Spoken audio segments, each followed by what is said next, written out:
Assalamualaikum warahmatullahi wabarakatuh. Jumpa lagi adik-adik. Hari ini kita mau mendengarkan kisah tentang kisah Khalifah Abu Bakar As-Siddiq. Mari selamat mendengarkan. Penafsir mimpi. Suatu ketika, seorang laki-laki datang menemui Rasulullah Shallallahu Alaihi Wasallam. Ia menceritakan tentang mimpinya. Wahai Rasulullah, semalam saya bermimpi melihat segumpal awan meneteskan minyak samin dan madu. Kulihat orang-orang menadahkan tangannya ke arah awan tersebut. Ada yang mendapat banyak dan ada pula yang mendapat sedikit. Lalu saya melihat seutas tali terjulur dari langit ke bumi. Saya melihat engkau memegang tali itu, lalu naik ke atas. Setelah itu ada seorang yang turut memegang tali itu dan ikut naik mengikuti engkau. Laki-laki lain juga menyusul. Kemudian ada seorang lagi yang ikut naik. Tetapi tali itu terputus. Setelah talinya disambung kembali, ia naik terus ke atas. Ujar laki-laki itu memaparkan mimpinya. Wahai Rasulullah, demi Allah, izinkan aku menafsirkan mimpi itu. Ujar Abu Bakar yang sejak tadi serius menyimak. Tafsirkanlah, balas Rasulullah Shallallahu Alaihi Wasallam. Lalu Abu Bakar pun mulai menafsirkan mimpi laki-laki itu. Matanya lurus seolah berpikir, awan yang ada dalam mimpi itu adalah Islam. Sedangkan minyak samin dan madu yang menetes dari awan itu adalah Al-Quran yang manis dan lembut. Kemudian yang ditada oleh orang-orang dalam mimpimu itu adalah mereka yang mendapat pemahaman dari Al-Quran. Ada yang memperoleh pemahaman yang banyak, ada juga yang sedikit. Sedangkan tali yang terulur dari langit itu adalah kebenaran. Engkaulah yang membawa dan meyakini kebenaran itu sehingga Allah Subhanahu wa taala meninggikan derajat engkau, wahai Rasulullah. Kebenaran itu diikuti pula oleh seorang lain sehingga mereka mencapai derajat yang tinggi. Yang lainnya pun terus mengikuti hingga tiba-tiba tali itu terputus. Namun orang-orang itu berusaha menyambungnya kembali, hingga dia mampu mengikuti engkau untuk memperoleh derajat yang tinggi. Demi ayahku dan engkau, wahai Rasulullah, katakanlah kepadaku, apakah mimpi yang kutafsirkan ini benar? Tanya Abu Bakar di akhir penafsirannya itu. Tafsir mimpimu itu sebagian benar, namun sebagiannya salah, wahai Abu Bakar. Jawab Rasulullah Shallallahu Alaihi Wasallam membuat Abu Bakar tertegun. Demi Allah, wahai Rasulullah, beritahukanlah kepadaku mana yang benar dan mana yang salah. Pinta Abu Bakar harap-harap cemas. Janganlah kamu bersumpah dalam menafsirkan mimpi. Balas Rasulullah Shallallahu Alaihi Wasallam mengingatkan Abu Bakar. Abu Bakar tertunduk dan segera beristighfar berkali-kali.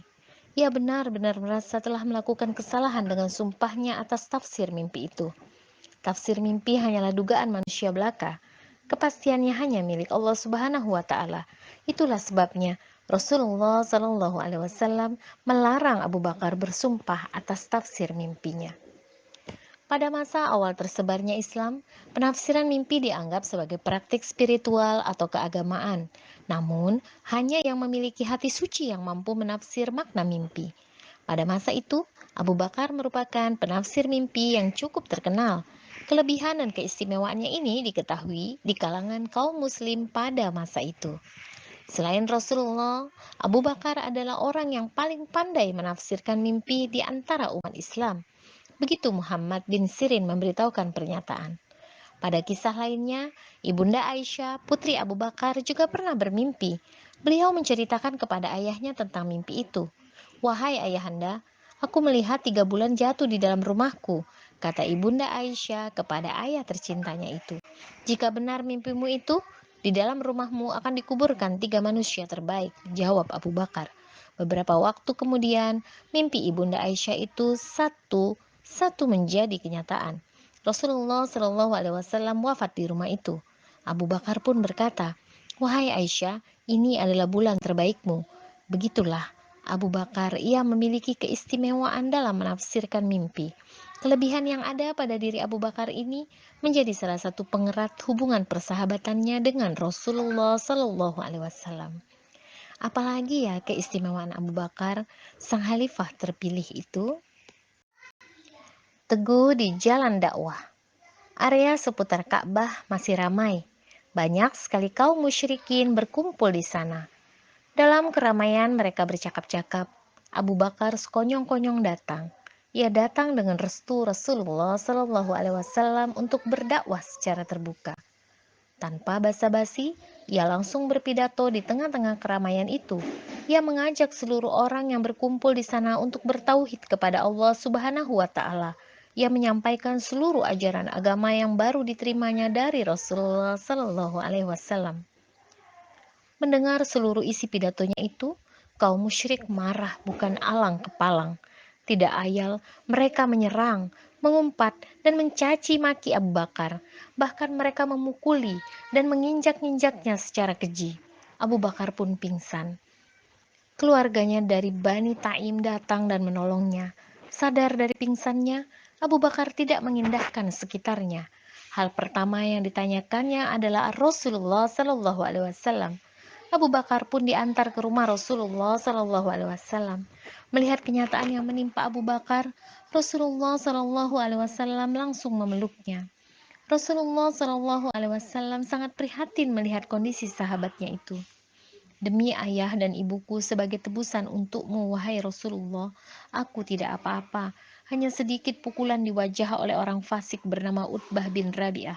Ini ibuku, sangat baik terhadap putranya. Serulah ia ke jalan Allah dan tolonglah doakan ia. Semoga Allah membebaskannya dari api neraka. Ujar Abu Bakar lirih. Itulah hari saat ibu Abu Bakar memeluk Islam. Abu Bakar memang sangat teguh membela agama Allah Subhanahu wa taala. Dalam gencarnya serangan dan tekanan dari kaum musyrik Mekah, Abu Bakar tetap bertahan bersama para sahabat lainnya. Hal itu terus berlangsung hingga Rasulullah Shallallahu Alaihi Wasallam mengizinkan kaum Muslim hijrah ke Madinah. Melihat satu persatu kaum Muslim hijrah ke Madinah, Abu Bakar sangat menginginkannya. Namun ia memendam keinginannya itu. Tunggulah dulu, aku juga berharap mendapatkan izin itu, ujar Rasulullah Shallallahu Alaihi Wasallam. Seorang membaca isi hati Abu Bakar. Apakah engkau benar-benar mengharapkan itu? Wahai Rasulullah, tanya Abu Bakar, takut kalau Rasulullah Shallallahu Alaihi Wasallam menebak keinginannya. Iya, balas Rasulullah Shallallahu Alaihi Wasallam. Abu Bakar diam dan kembali menahan diri untuk tidak berangkat hijrah. Ia pun bersabar dan teguh menemani Rasulullah Shallallahu Alaihi Wasallam. Dalam kesabarannya itu, pada satu siang hari yang teramat panas, tiba-tiba Rasulullah Shallallahu Alaihi Wasallam datang mengunjungi Abu Bakar di rumahnya. Walaupun Rasulullah Shallallahu Alaihi Wasallam tampil dalam penyamaran, Abu Bakar tetap mengenali beliau. Abu Bakar terkejut dan heran. Rasulullah Shallallahu Alaihi Wasallam tidak biasa menghampiri rumahnya pada siang hari. Demi ayah dan ibuku sebagai tebusannya, demi Allah beliau tidak akan datang pada siang hari seperti ini tanpa ada suatu urusan penting. Gumam Abu Bakar bergegas menghampiri Rasulullah Shallallahu Alaihi Wasallam. Abu Bakar mempersilahkan Rasulullah masuk.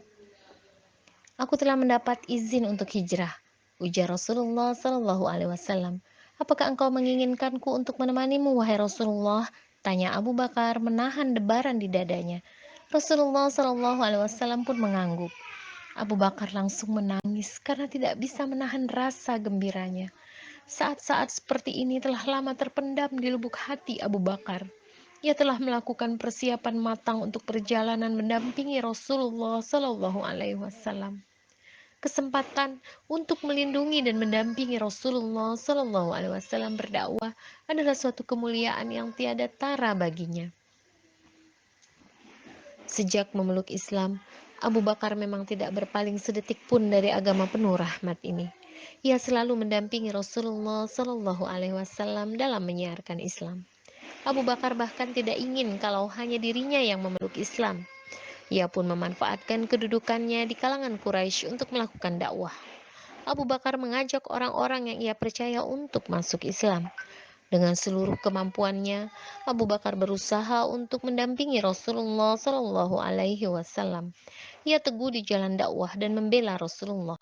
Abu Bakar pun tidak pernah mengeluh terhadap siksaan dan tekanan orang-orang kafir Quraisy. Lantas, bagaimana pembelaannya terhadap agama Allah? Baiklah adik-adik, Insya Allah, di lain waktu kakak akan lanjutkan lagi kisah tentang Khalifah Abu Bakar As-Siddiq. Sampai jumpa lagi teman-teman dengan kisah selanjutnya.